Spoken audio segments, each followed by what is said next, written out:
Hey kids, welcome to Storytime Telling with Kurt Thompson. We're doing Music History 101.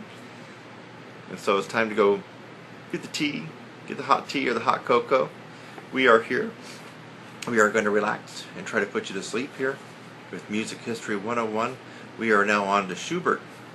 We're on to Schubert, spelled S-C-H-U-B-E-R-T. So here we go. Let's continue. I'm going to read you a nice music history story that's going to surely put you to sleep.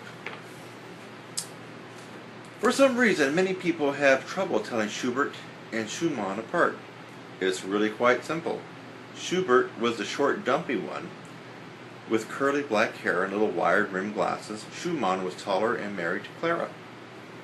But telling their music apart is a whole different story, one that takes years of study. Both composers lived in the first half of the 19th century and wrote Lieder, which is the plural of Lied, which is German for song.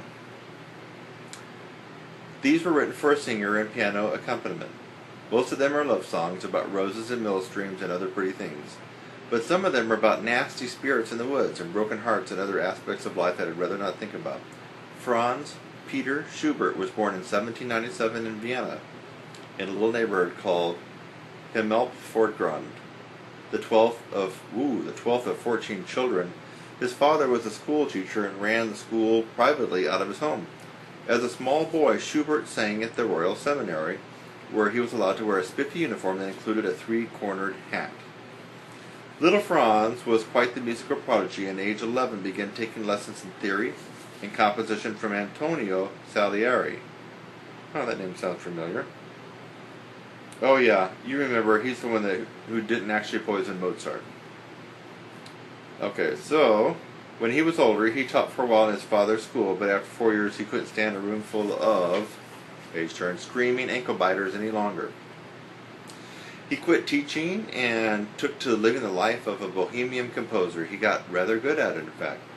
In the mornings, if he didn't have too much of a hangover, he would compose songs, chamber music, symphonies, and operas with bad librettos. In the afternoons, he would hang around the cafes of Vienna eating Sachertorte and talking with his friends. These were mostly other musicians and poets and a scruffy bunch all around. Evenings were the time for drinking and more talk about the importance of the arts in the general scheme of things. The next morning he would do it all again. It was a simple life, and it suited Schubert to the ground. Naturally, he was always short of cash. His friends called him Schwarmerl, or Tubby. A little character drawing of Schubert.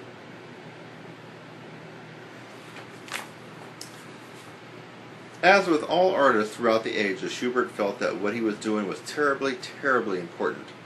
"The state should keep me," he once told somebody. "I have come into the world for no purpose but to compose." Every once in a while he would make a half-hearted attempt to get a job playing piano for an opera company or something.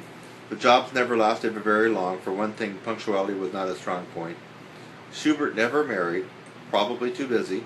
He did have a roving eye, but was very shy. His first true love was a woman named Therese Grob.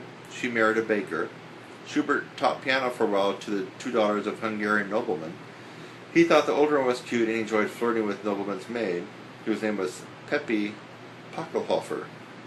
Schubert was not terribly well known in his own lifetime, although his friends would get together now and then for an evening concert entirely devoted to his music.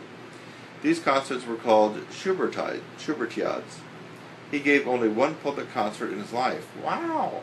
Now that's something else. He only performed once in public. How about that? Okay.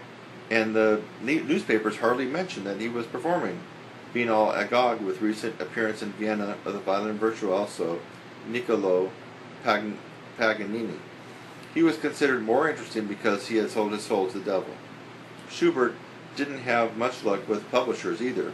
When he sent a copy of his song Die Erlkönig to one publisher, the editor sent it back to the only Franz Schubert they knew and a third-rate composer in Dresden. The other Schubert replied with an nasty letter saying he didn't want to be bothered with such wretched stuff.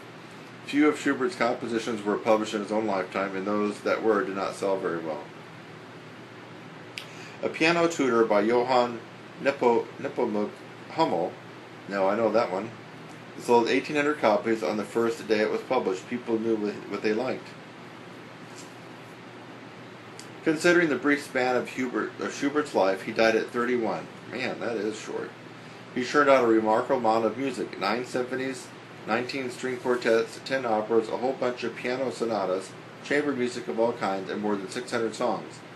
He was probably the only one who could match Mozart for speed. Schumann said that Schubert's melodies are full of compressed lyrical insanity. Improve on that, would you?